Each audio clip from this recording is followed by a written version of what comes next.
Did you know a physics student built the world's biggest drug empire from his laptop?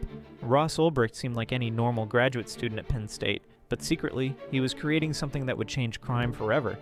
Using his tech skills, Ross built Silk Road, a hidden marketplace on the dark web. He used special software called Tor to hide users' locations, and Bitcoin to make payments untraceable. Buyers could rate drug dealers like Amazon reviews. The site exploded. In just 2 years, Silk Road made over $1 billion in sales. Ross called himself Dread Pirate Roberts and ruled his digital empire with an iron fist, but power corrupted him. The idealistic student became a ruthless crime boss. He hired hitmen and ordered killings of anyone who threatened his business. The FBI spent years hunting him.